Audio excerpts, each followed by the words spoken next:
In May of 2026, 59 people who worked at Dark Horse Comics did something the comics industry almost never does, and that is they formed a union.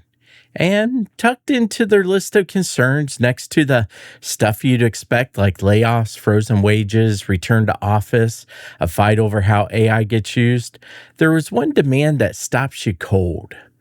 They asked the company to keep publishing creator owned comics.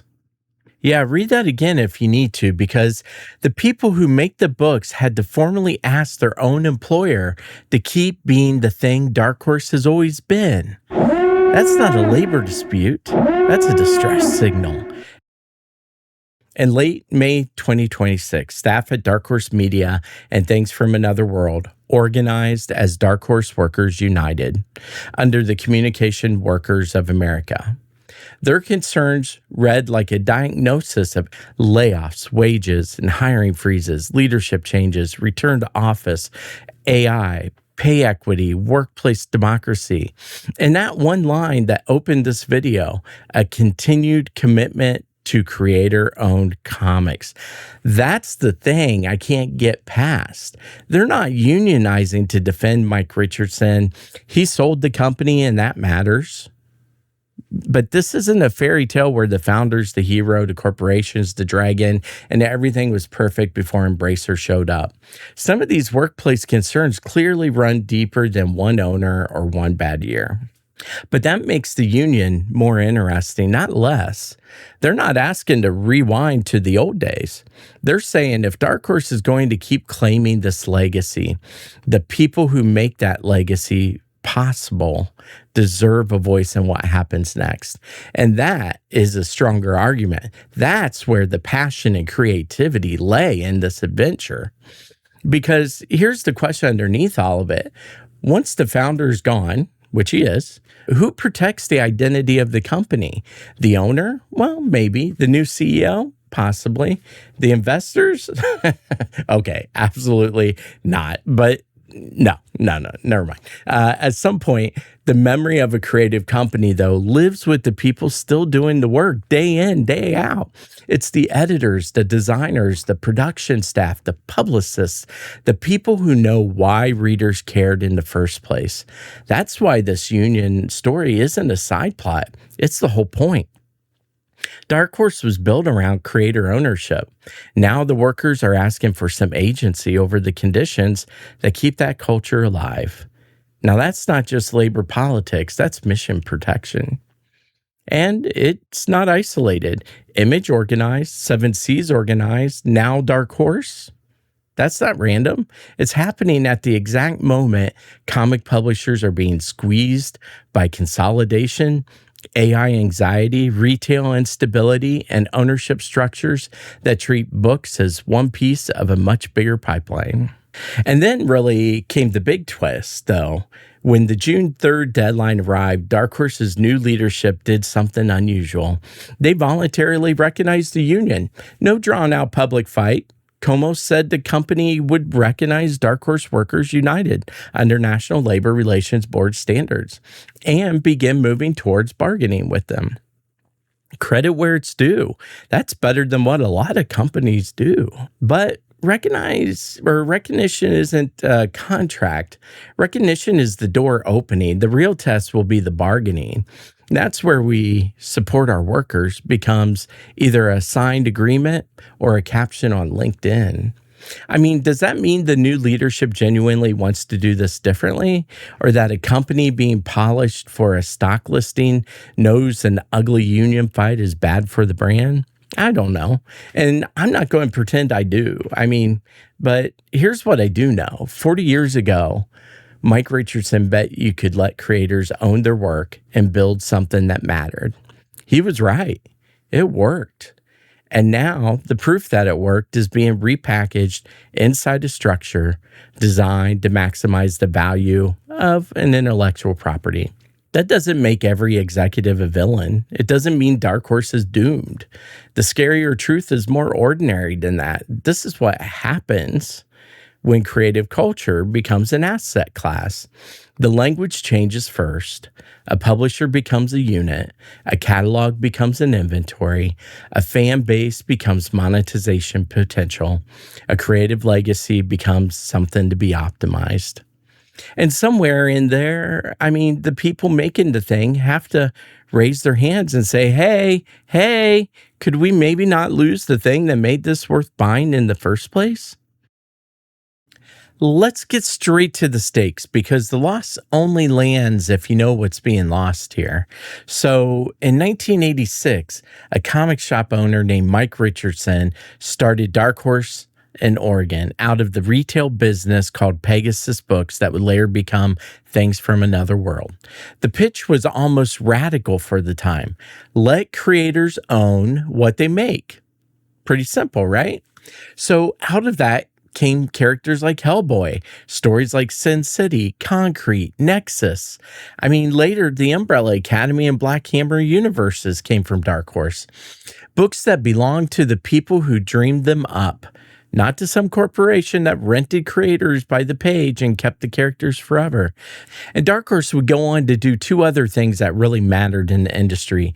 It treated licensed comics like they actually could be good. Licenses like Star Wars, Aliens, Predator, Avatar: The Last Airbender, Buffy, The Witcher. These weren't slap a logo on it type of books and move some units. These were real books, real craft, shelves of stories fans would keep and argue about for years to come. And the other thing is it brought manga to American readers. Berserk, Trigun, years before most US publishers took the format seriously, they were doing it. Here's the part that keeps the story honest, though. Dark Horse was never anti-business. I mean, it understood licensing, film, TV, merchandising, the value of a recognizable IP. I mean, the Mask became a movie, Hellboy became movies, the Umbrella Academy became a award-winning Netflix series, Dark Horse Entertainment existed for a reason. So the question was never, did Dark Horse care about IP? Of course it did. The real question is, the uncomfortable one, what happens when the comics stop being treated as the creative engine and start being treated as just one more way to feed the IP machine? For 40 years, Dark Horse was the proof. Proof you didn't have to be Marvel or DC. Proof creator ownership can matter. Proof a publisher could build a catalog by trusting creativity instead of flattening it. So in December 2021, Dark Horse was sold to Embracer Group. It's a Swedish video game and entertainment conglomerate that at the time was buying just about everything not physically bolted to the earth. And I want to be fair because the easy version of the story is kind of a lie. I mean, this wasn't a hostile takeover. Richardson and COO Neil Hankerson sold their remaining stake and stayed on to run the company. Most of the shares came from another seller. The end result was simple. Dark Horse became part of Embracer. And the sale came with promises. Promise one, Richardson stays on as CEO. The founder keeps the wheel. Well, in March 2026, the company's 40th anniversary year, Mike Richardson, well, he was out. He removed from the thing he built. Promise one, broken. Now, promise two, no planned restructuring. The culture stays intact.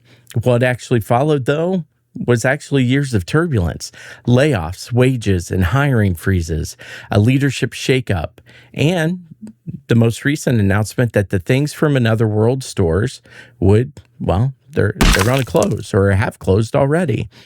These were the modern version of the very retail chain Dark Horse grew out of. I mean, that detail is almost too on the nose. The company that began with a comic shop closes the shops while telling everyone the future is bigger, cleaner, more scalable, which basically is just corporate talk for the part with history is too expensive. We need to get rid of it. And, well, then there's the replacement for Mike Richardson, Jay Komos. He became interim CEO, but he's not from the comic publishing world. He's from Embracer's Middle-earth Enterprises operation with a resume that runs through Electronic Arts, Activision Blizzard, LucasArts, and Google. Nothing wrong with that resume. Those are serious jobs, and a company like Dark Horse does need people who understand licensing and cross-platforming strategy. But look at what the choice signals. They didn't replace the comics founder with a comics publisher. Sound familiar, Marvel? But they did replace him with a franchise-developed executive here. So the comics guy is out, the IP guy is in, and they didn't have to whisper it. They just put it in a press release. So here's the question that actually matters. Why? Why remove the founder, freeze wages, close the stores, and hold Dark Horse into a structure built around licensing? The answer probably isn't that anyone at the top hates comics. Honestly, that might be the scarier version. I mean, the incentives at the top just aren't comics. Yeah, that's right. Embracer spent years buying studios, catalogs, and franchises. Then in 2023, a planned $2 billion investment deal into Embracer Group collapsed, and the company went into a long stretch of restructuring, layoffs, and selloffs. You know, Dark Horse didn't cause that. Dark Horse didn't make the failed bet. But Dark Horse, well, they became part of a company that had to clean it up. And that's the part that should make comic fans a little nervous here.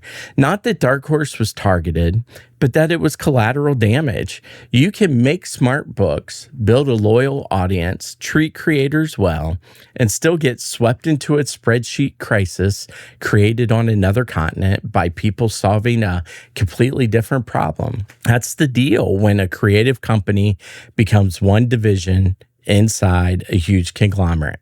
Where we've seen that before, right? Then in May 2026, the next phase came into view. Embracer announced plans to spin off Fellowship Entertainment.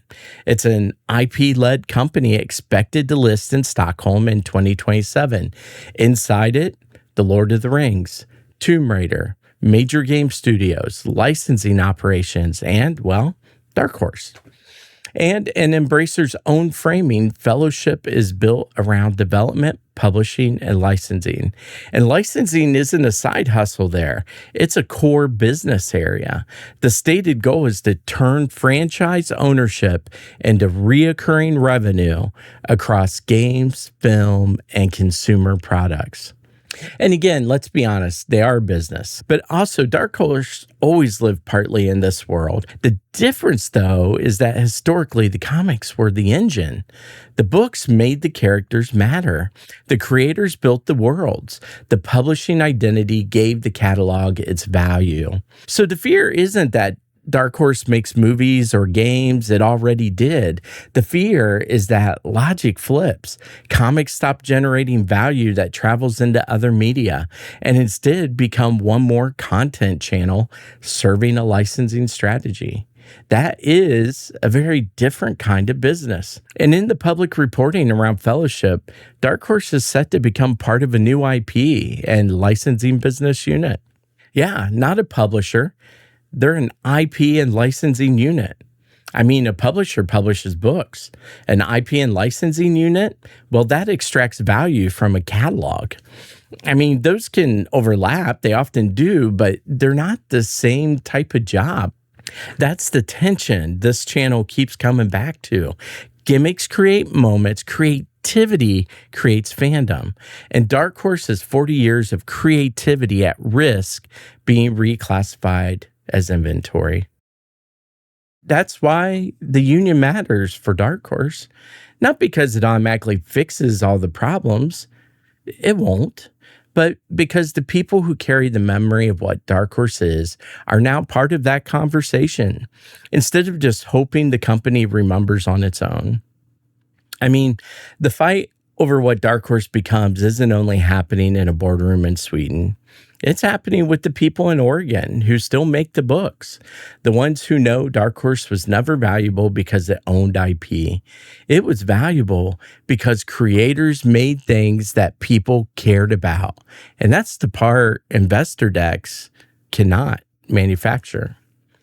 So yes, Dark Horse is now part of an IP and a licensing strategy. But the workers just reminded everyone of something bigger. Dark Horse isn't a catalog. It isn't a horse logo you can drop on a pitch deck. It's a publishing legacy built by creators, editors, artists, designers, retailers, and readers who believe comics could be more than just corporate maintenance. And right now, the people with the least power in the building are the ones saying most clearly what Dark Horse is supposed to be. And that's not a labor dispute. That's a love letter. And honestly, it might be the most Dark Horse thing that's happened to Dark Horse in years. Well, anyways, I hope you guys have enjoyed the video today and my past videos as well. If you did, do me a big favor. Hit that like button, subscribe if you're new here, and share this with somebody who still thinks, they sold the company, who cares? Because this is bigger than just Dark Horse. This is about recognizing the pattern.